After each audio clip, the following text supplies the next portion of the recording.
Somewhere along the way, rest stopped being a need and became a prize. Not something you're allowed by default, but something you earn after exhaustion proves you've worked hard enough. Rest became conditional, after the deadline, after the task, after you've done enough to justify stopping.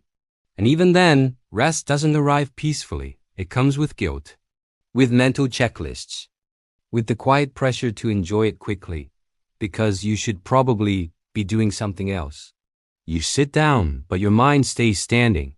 Because rest, in this version of life, isn't restoration, it's permission. And permission always feels fragile. You don't rest because you're human. You rest because you've depleted yourself enough to make stopping socially acceptable. And even then, you keep score.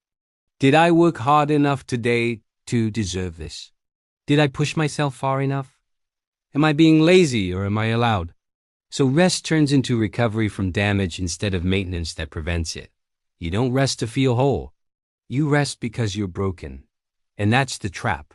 Because when rest is treated as a reward, exhaustion becomes the goal. You start overworking not just to achieve, but to justify rest later.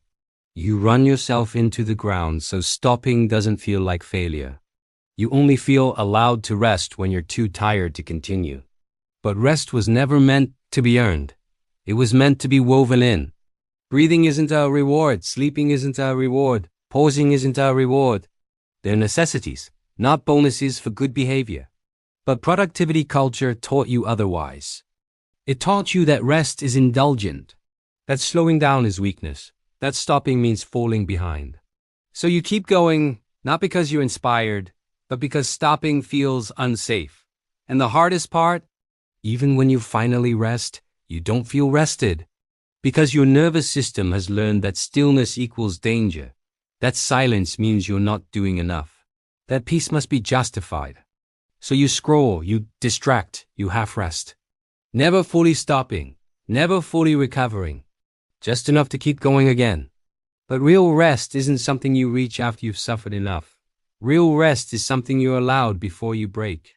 It's choosing to pause without collapse, to stop without apology, to sit still without proving anything.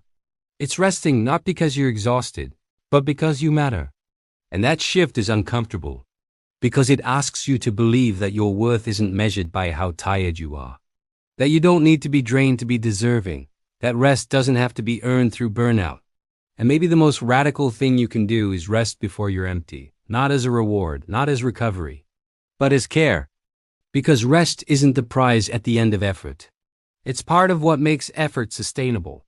And you don't need to earn the right to exist without pushing. You're already allowed.